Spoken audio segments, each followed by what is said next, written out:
Hello, everybody. Today we're going to look at how to build serverless apps using AWS Lambda. So what's very neat is that we look at the traditional model. We had a server that spun up on EC2. So it's a virtualized server, but nevertheless, people spun up entire servers. And then we moved into the containerization movement where you had things like Docker, and you had just a slice of the server. Nevertheless, it was very, very convenient because these are just lightweight containers. You can download them. At the same time, you have to deal with downloading the image, spinning one up, and so forth. The next stage comes the Lambda functions by Amazon. First, I thought that these Lambda functions are pretty neat. You can write them in Java, Node, or Python, and you can get some results from it. But where the power comes in is when you couple the Amazon API gateway with Lambda, and then you can actually build complete applications without having any server. So the way this works is that we have a browser here, and I've decided to use the AngularJS framework. So the HTML page will call the AWS gateway, and the gateway in turn connects to the Lambda function, and the Lambda function calls the ultimate backend. So what's neat is that for the Lambda function, recently, I guess, they allowed the ability to return HTML. So it used to be returning just data in JSON, and you had to consume it, but then you still needed some type of app on the front end in order to call out. But then in this case, our Lambda function, actually, depending on the route, will actually generate and return HTML. And then because Lambda is completely stateless, it's actually very, very convenient and also inexpensive to run. In that case, your backend sits here. So any type of application platform that exposes a REST API, you can just build a very, very lightweight Lambda function, and then away you go. You have a complete app. So let's see how this works. So I did this. I started by looking at the GitHub repo of this AWS Service Express. So I tried a couple of other approaches. I believe there was something else, but this is the repo that I ultimately started with. So you can kind of see right here, there's many, many examples here.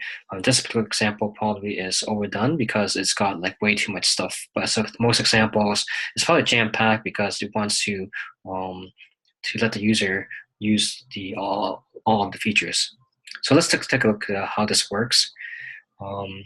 So with any kind of Express app, there is actually a app.js file. So this is kind of where you define a little bit of routes.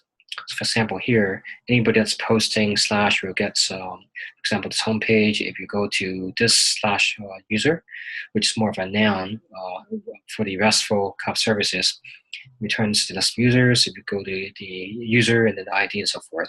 So I based my code on this, and then if you go back, you can see that there's other certain things like CloudFormation. So all of this can be deployed to Amazon using this CloudFormation. So the CloudFormation will actually create the IAM roles plus the Lambda function as well as the API gateway with the just a single command on the command line. So what's neat about it is that it doesn't use index.js. It uses something called lambda.js, and then with your Lambda function, you're going to need to actually point it towards this as the handler. Okay, so this is kind of your lambda.js. Basically defines your Express server as well as the Mimi types that you're allowed to actually send back. Okay, so let's take a look at AWS. So in this case, this is my free AWS instance. I deployed one of these APIs here. So this is a list of APIs, nothing interesting. And then we'll go to take a look at the application itself. So in this case, I mean, you can see like this function, it comes from the API gateway. I've also directed to the CloudWatch logs. It doesn't actually mention any other AWS resources, but it does connect to another backend through the REST API. In this case, I chose to use node.js as the runtime environment. See here, instead of having the index.handler, we were calling the lambda.js function. So what's neat about Lambda is that if your code is small enough, I believe it's like 12K or less, you can actually view it within this environment, the Cloud9 environment. So let's kind of take a look at our app here. So you have all these things here. So before you actually had to go over the command line and then upload it, do all your work locally. In that case, you had to deal with both, I guess, your Express on the server, and then you have a local version of the Express listing on a local port.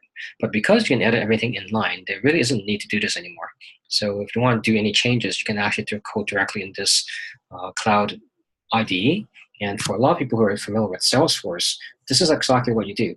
Okay, so I know some developers still use Eclipse and so forth, which are tools that's actually sitting on the local, but like myself, I actually use the cloud IDs quite a lot. So let's go over to the application.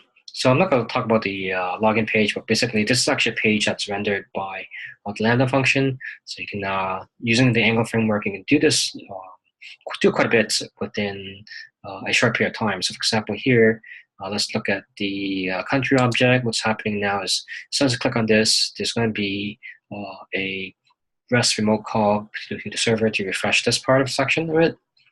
So in this case, I'm going to select all the fields here. You run the query. There you go. So you see, like this is actually very, very fast. And then with Angular, you can install certain widgets like exporting to CSV. I won't bother doing that here, but that's basically it. This is how you build a serverless app on Lambda. It's called a RESTful backend.